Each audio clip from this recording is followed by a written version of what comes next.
Halo adik-adik, teman-teman semua, kita bertemu lagi di Jumpa Alinya episode kedua bersama aku, Rizky, dan pada episode kedua hari ini, kita sudah kedatangan tamu yang sudah pasti kalian tunggu-tunggu banget. Yah, benar banget. Tamu kita kali ini adalah seorang koki pembuat kue. Nah, tanpa kita menunggu lebih lama lagi, mari langsung kita sambut saja perkenalan dari tamu kita. Halo adik-adik semua. Halo Kak Rizky. Nama saya Denny Susanto. Saya sekarang menjabat sebagai koki pembuat kue di kafe. Saya berusia 23 tahun dan memiliki pengalaman di dunia kuliner selama 3 tahun 8 bulan. Oh, oke. Eh, Kak Denny, tadi 3 tahun 8 bulan itu eh, udah ngapain aja Kak sebagai koki? Nah, jadi sebenarnya 3 tahun saya eh, bekerja di dunia kuliner tata boganya di dapurnya sendiri. Tetapi sekarang saya menjabat di koki pembuat kue ini selama baru 8 bulan. Oh, jadi Kak Denny tuh baru baru menjadi koki pembuat kue ini di 8 bulan terakhir ya Kak ya? Iya, betul. Oh, terus sebelum-sebelumnya tuh Kak Denny bekerja sebagai apa Kak? Koki juga atau gimana Kak? Saya juga selama 3 tahun itu bekerja sebagai koki, tetapi itu di dalam dapurnya ya, bukan di bagian pastry atau pembuat kuenya. Nah, saya mempunyai pengalaman 1 tahun di Trans Luxury Hotel sebagai koki di Cloud Kitchen-nya. Dan Cloud Kitchen-nya sendiri itu merupakan dapur pembuat salad, kalau misalnya kita lebih gampangnya hidangan pembuka, seperti itu. Di 1 tahun kemudiannya saya di Hotel Hilton Bandung. Hmm. Nah, di situ saya menjabat di bagian pemotongan daging atau bahasa Inggrisnya adalah bacar. Dan kemudian Hmm. selama sisa 1 tahunnya itu saya bekerja sebagai pekerja harian atau daily worker di Hotel Hilton juga di bagian hot kitchen ya atau dapur panas a la carte gitu. Yang Oh, ada orderan satu persatu muncul baru kita masak dan kita kerjakan. Oh, ternyata jadi koki itu banyak bagian-bagiannya juga ya Kak ya? Iya betul. Jadi bukan hanya satu koki menjabat semua ini ya apa namanya pekerjaan. Jadi ada bagian-bagiannya tersendiri. Karena kalau misalnya hanya satu koki mengerjakan semua pekerjaan, masakan pun tidak akan tercipta secara sempurna gitu. Oh, betul betul. Nah, terus Kak, aku pengen nanya, emang kalau jadi koki itu bisa kerja di mana aja ya Kak? Tadi Kak Denny sempat bilang di hotel, di restoran, itu apa ada tempat lain gitu koki bisa bekerja? Oh banyak, Rizky. Karena kita bisa bekerja selain di hotel atau di restoran, bisa juga kita di kafe seperti saya sekarang. Mhm. Kemudian bisa juga di pesawat. Tetapi kalau misalnya di pesawat, kita lebih condongnya ke makanan cepat sajinya. Jadi karena kita di pesawat tidak bisa menggunakan listrik atau kompor gitu, kita hanya menggunakan microwave seperti itu. Jadi makanannya hanya disajikan, dihangatkan saja gitu. Sudah dimasak di daratan. Kemudian bisa juga seorang koki bekerja di kapal pesiar. Oh. Oh iya, jadi sebenarnya bisa di mana-mana juga ya Kak ya, Iya betul. kerjanya Bahkan di koki? pinggir jalan juga bisa atau yang lebih kita kenal pedagang kaki lima. Oh, iya iya. Oke. Nah, terus Kak, kalau misalnya, eee, kita lihat kayak, tukang masak koki yang di pedagang kaki lima gitu Kak, Ya, apakah mereka itu juga, sekolah koki ya Kak ya? ada kemungkinan besar yang mereka mempunyai pengalaman dari memang mereka sekolah terlebih dahulu. Ada juga yang mereka hanya berusaha berkreativitas seperti belajar sendiri atau otodidak yang kita lebih kenalnya gitu. Karena Oh, ada juga kan kalau misalnya kita di rumah gitu, kita melihat, oh ibu kita masak nih, kita penasaran dan kita ingin mencoba. Itu juga bisa kita jadikan pacuan seperti otodidak kayak gitu. jadi untuk jadi koki bisa juga ya secara otodidak ya? Ya bisa, tetapi kalau misalkan untuk kelas yang lebih tinggi, Mmm, tidak tidak semua orang bisa disebut sebagai seorang chef atau koki. Karena seorang chef itu harus mengenal berbagai macam aturan dan pengalaman serta harus memiliki Pemahaman. pengalaman yang ya betul yang Hmm, cukup banyak. iya Karena ya. didasari dari pengetahuan juga gitu yang kita miliki Hmm, seperti itu. oke, baik. Nah, kalau misalnya Kak Denny sendiri, Kak Denny itu otodidak atau sekolah koki ya, Kak? Kalau misalnya saya lebih condong ke sekolah sih, tapi waktu dahulu saya otodidak kayak penasaran sih. Pertama kali kayak melihat, wah mama masak apa nih? Hmm. Ya, jadi saya ingin mencoba juga kan belajar memasak yang hidangan seperti mama gitu. Oh, begitu ya. Berarti berarti udah dari cukup lama ya, Kak, Kak Denny ini suka memasak ya, Kak? Ya, sudah cukup lama dari akhir SMP sih saya mencoba menyentuh masakan atau mencoba masak di kompor sendiri gitu. Oh, udah bahkan sebelum SMA ya, Kak, ya? Iya, betul. Nah, terus Kak, kalau misalnya Kak Denny sendiri, itu setelah lulus SMA, langsung sekolah masak gitu ya, Kak, ya? Saya kayak sebelumnya masih berpikir juga sih, Hmm. apakah sekolah masak itu menjanjikan atau tidak, tetapi kalau misalnya saya perhatikan seperti di media atau di TV, iklan, kayaknya sangat meyakinkan gitu dunia Hmm, kuliner ini karena tidak akan pernah mati. betul. Jadi ada dari makanan kecil bisa diubah dan diracik menjadi makanan yang wah viral gitu di dunia media gitu. Oh, iya ya. Akhirnya jadi Kak Denny memutuskan setelah lulus SMA ikut sekolah masak ya, Kak, ya? Iya betul. Nah, Kak, kalau misalnya di sekolah masak nih, Kak, itu sebenarnya apa aja sih, Kak, yang dipelajari? Nah, untuk di sekolah masak tersendiri, kita tidak hanya mempelajari tentang pengetahuan dunia kuliner. Pertama, kita diajarkan tentang cara beretitut atau bersikap sopan santun yang baik. Kemudian yang kedua, kita diajarkan memiliki tanggung jawab, kemudian cara berpakaian yang rapi atau bahasa Inggrisnya adalah grooming. Jadi kita tidak boleh rambutnya panjang atau kemudian kukunya tidak boleh panjang juga. Harus benar-benar bersih. Harus Tidak boleh rapi. ada, ya betul, tidak Mhm. boleh ada jenggot, tidak boleh ada kumis. Harus klimis disebutnya seperti itu. Kemudian kita di sekolah masak juga diajarkan bagaimana cara bertemu dengan tamu, kemudian bagaimana cara kita melayani tamu, seperti itu. Karena seorang chef juga tidak hanya bekerja di belakang layar ya, bukan hanya bekerja di dapur. Kita juga harus mengecek ke sekeliling restoran. Oh, jadi di sekolah masak tuh, diajarkan juga ya kayak, cara berinteraksi dengan, para tamu yang datang gitu-gitu ya? Ya, betul. Oh, terus, kalau misalnya untuk teori-teori gitu, apa juga diajarkan ya, Kak, ya?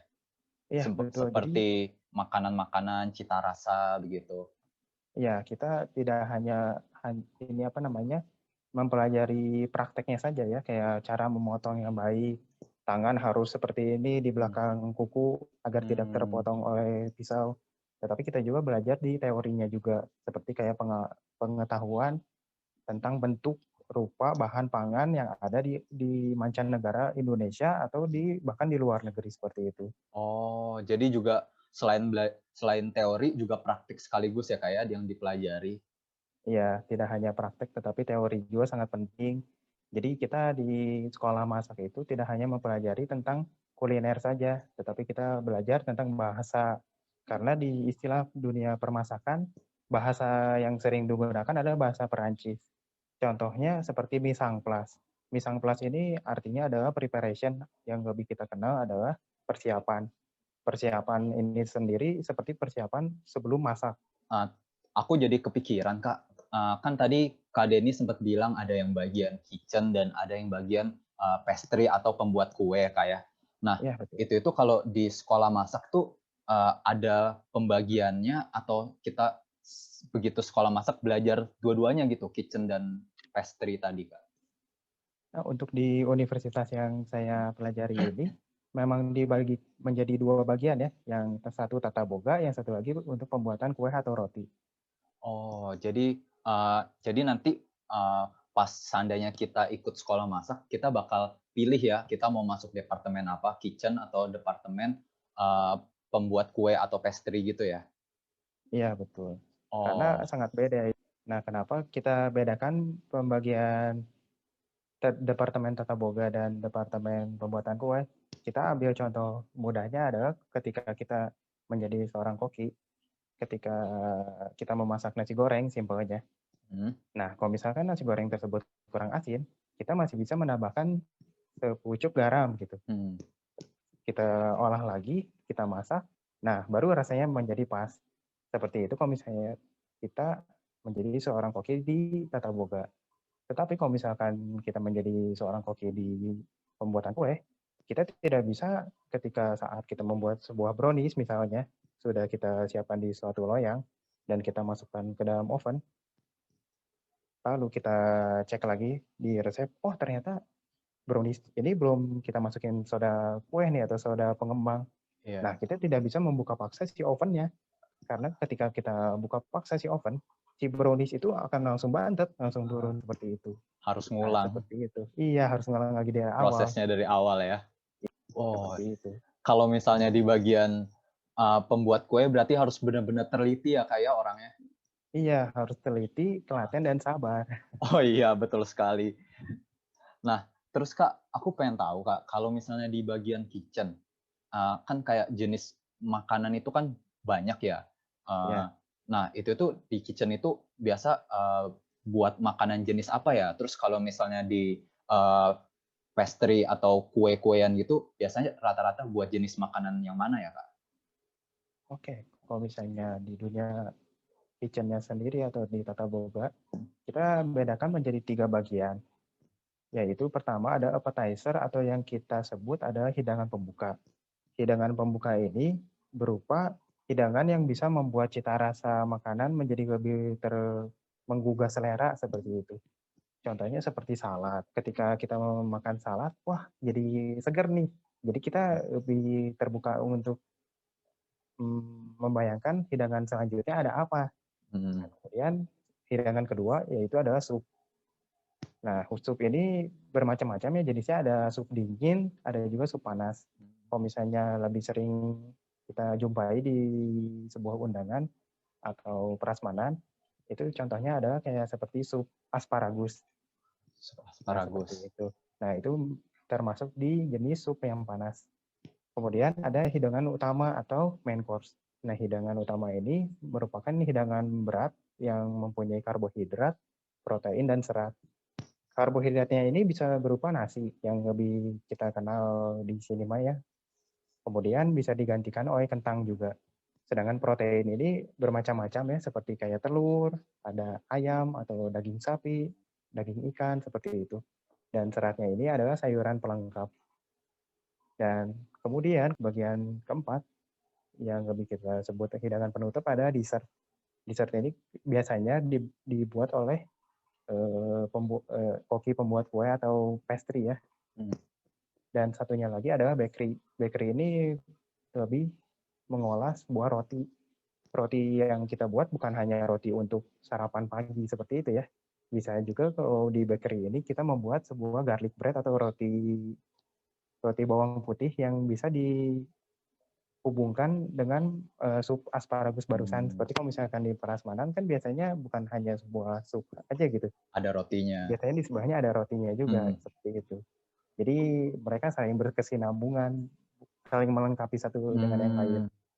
Oh, begitu ya. Lalu Kak, kalau misalnya, persiapan Kakak, untuk masuk ke sekolah masak tuh apa aja ya, Kak, ya? Yang pertama dilihat, pertama memang knowledge-nya atau pengetahuan Pengetahuan. tentang dunia kuliner. Itu untuk bidang teorinya saja ya. Kemudian persiapan di tes bahasa Inggris. Mmm, Karena kita penting juga ya bahasa Inggris. Kita tidak akan selamanya mengenal masakan Indonesia gitu. Karena mmm, banyak juga masakan dari luar negeri yang masuk ke mmm. Indonesia seperti itu. Kemudian untuk tes vokasinya sendiri atau tes prakteknya, kalau misalnya untuk daftar pertama kali tidak ada tes praktek seperti itu. Tetapi sesudah kita masuk ke universitasnya tersendiri, baru nanti kita diajarkan bagaimana cara praktek memegang atau memotong sayuran seperti itu dan cara memotongnya yang benar. Tapi untuk persiapan yang sangat benar-benar dibutuhkan untuk masuk ke dunia kuliner, ya itu pertama adalah attitude. Karena mau bagaimanapun, seberapa hebat pun kita, tapi kita mempunyai sikap dan tidak mempunyai sopan santun, kita tidak akan dipandang oleh teman-teman kita gitu. Itu sangat penting untuk menjalin relasi. Karena di dalam dunia dapur kita tidak bisa memasak sendiri. Kita membutuhkan orang lain untuk membantu kita menciptakan sebuah masakan yang lezat. Jadi harus bisa bekerja sama dengan koki-koki yang lain ya Kak ya? Iya betul. Dan terakhir adalah mental dan fisik. Pada kenyataannya kita harus menyiapkan mental.